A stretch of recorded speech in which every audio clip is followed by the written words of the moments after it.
隔壁住着一位女杀人魔是一种什么体验？隔壁那栋房子空了快1年，一直没有租出去。听说那房子阴气很盛，之前有个女大学生死在了里面，一到雨天就能在屋外隐隐约约听到女人传出的哭声。这种鬼屋自然很难出租。就在上个月，新搬来一个漂亮的女邻居，她穿着刚过大腿的旗袍，散着波浪卷的头发，白皙的皮肤加上勾人的眼睛，是男人难以抵挡的类型。那女人名字叫江田，看样子比我大几岁。第一次见面，她找我借清洁的工具，她敲开我的门后冲我笑笑：“打扰了，能不能借您的扫把拖把一用？”你是？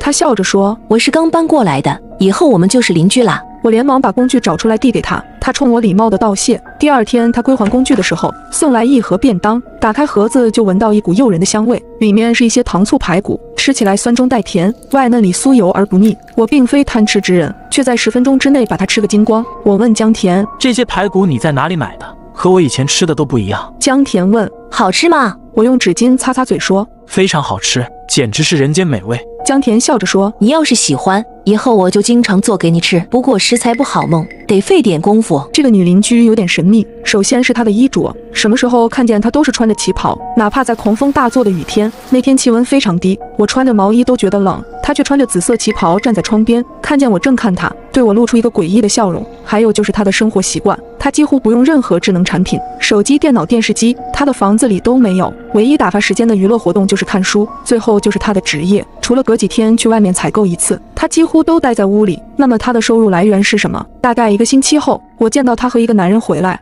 那个男人年纪很大，头发都白了一大半，手还特别不老实的在摸她屁股，而她却没有一丝不悦的表情。我以为那男人是她老公，冲他们打了个招呼。那男人被吓了一跳，问：“谁呀？”江田说：“我邻居。”男人有点急不可耐的样子，拉着江田朝屋里走。那一晚我正在玩电脑游戏，本来戴着耳机，却依稀听到一声惨叫，那声音非常刺耳，就像动物被宰杀时发出的叫声。我吓了一跳，取下耳机侧起耳朵，想听到底是什么动静。结果好几分钟过去，门口响起敲门声，我穿上拖鞋，开门后看到脸色微红的江田，他对我说：“不好意思，我家的菜刀坏了，能不能借用下你的刀？”我从厨房拿刀递给他。你刚刚有没有听到什么声音？江田露出一丝若有若无的笑意。什么声音？我疑惑地挠挠头。好像有什么东西在叫。江田看着我的眼睛。你听清楚了吗？我摊开手。我刚刚在玩游戏，隔着耳机好像听到一声。江田接过我的菜刀，安慰我说：“可能是你听错了，已经这么晚，你应该早点休息。”我看看墙上的时钟，确实不早了，已经快12点。关上门的那一瞬，我突然纳闷起来，已经是午夜，他借我的菜刀想干什么？第二天，江田归还菜刀的时候，如约带给我一盒红烧肉。不知道是他的厨艺太好，还是我饿得太厉害，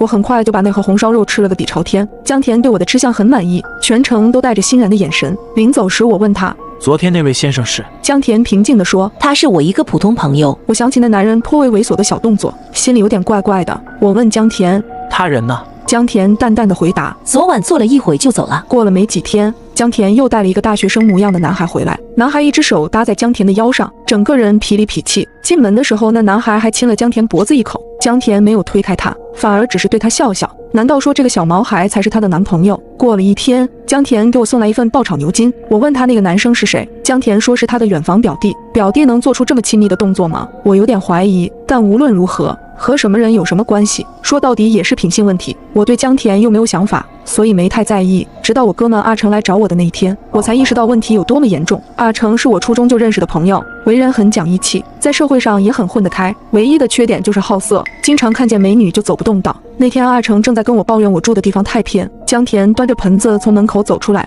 他踮起脚一件一件的晾衣服。阿成看到江田的模样后眼睛都直了，吞吞口水说：“终于知道你小子为什么搬到这鸟不拉屎的地方来了，原来有个美女邻居。”我看他的样子就知道他起了色心，提醒他：“你别起坏心思。”我的话还没讲完，阿成已经跑到江田跟前，问他需不需要帮忙。我连忙追出去，对江田说：“对不起，对不起，这是我朋友，他脑子不大灵光，你别理他。”江田饶有深意地看了我一眼，他笑着说：“你朋友一直这么乐于助人吗？”阿成眼睛直勾勾地盯着江田白皙的大腿，哈喇子都快流出来。那天晚上，阿成破天荒地留了下来，要在我这里住一晚。我说：“你明天不用上班吗？”阿成说：“太晚了，我不想开夜车，图安全。”简直是司马昭之心。那天深夜，我迷迷糊糊听到开门的声音，想必是阿成开的门，应该又是去找江田搭讪了。我在心里骂了句人渣，就又昏睡过去。可我没能想到，阿成就这么人间蒸发了。